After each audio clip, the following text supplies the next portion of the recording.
आज से 13 साल पहले 2 मई 2011 की रात के 1 बजे पाकिस्तान के एबटाबाद में अमेरिकी सोल्जर्स ने दुनिया के सबसे खतरनाक आतंकवादी ओसामा बिन लादेन को उसके घर में घुसकर मार गिराया। इस घटना की शुरुआत साल 1943 से हुई, जब ओसामा ने अमेरिका पर पहला हमला किया, वर्ल्ड ट्रेड सेंटर बम धमाका। इसके बाद 1998 में यूएस एम्बेसी पर हमले और सबसे घातक हमला 2001 में 9/11 हुआ, जिसमें कुल 3000 लोग मारे गए थे। इन हमलों के बाद ओसामा बिन लादेन अमेरिका का सबसे बड़ा दुश्मन बन गया। अब अमेरिका ने उसे मारने के लिए कई योजनाएं बनाई। इस ऑपरेशन को समझने के लिए 3D एनिमेशन से देखें कि अमेरिकी नेवी सील्स ने कैसे ओसामा के कमरे में घुसकर 3 गोलियां चलाईं। इस ऑपरेशन के लिए सील्स ने जलालाबाद, अफगानिस्तान से उड़ान भरी।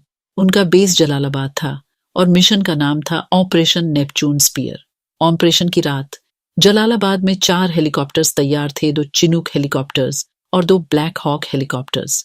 ब्लैक हॉक हेलीकॉप्टर्स ने एबटाबाद के लिए उड़ान भरी, जबकि चिनूक हेलीकॉप्टर्स बैकअप के लिए तैयार थे।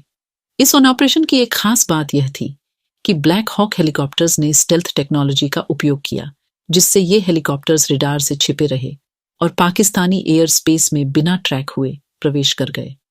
रात 1 बजे दोनों ब्लैक हॉक हेलीकॉप्टर्स एबटाबाद पहुंचे।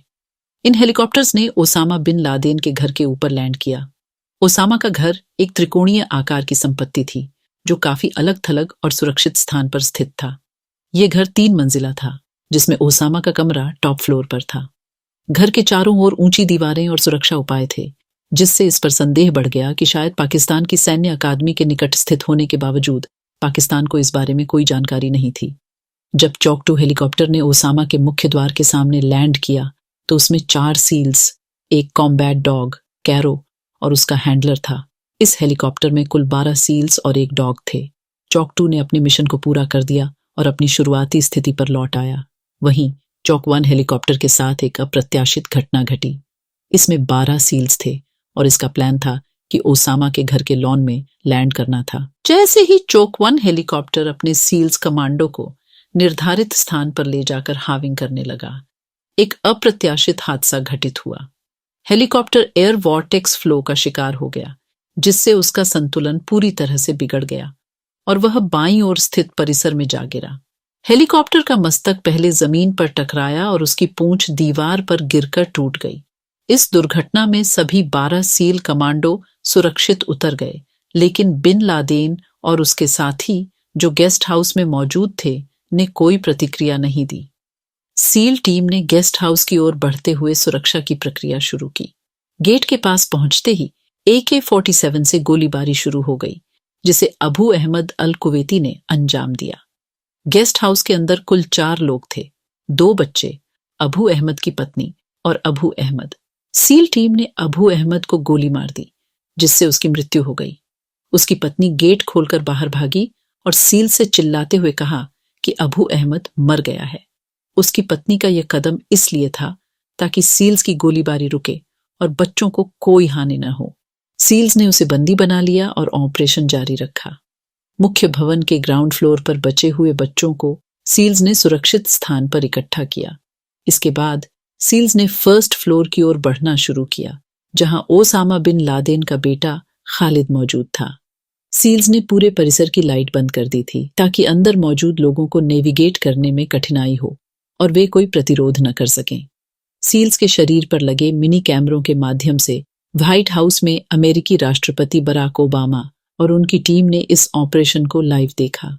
खालिद ने अंधेरे में सीढ़ियों से 2nd फ्लोर की ओर भागना शुरू किया और दीवार की आड़ में छुप गया।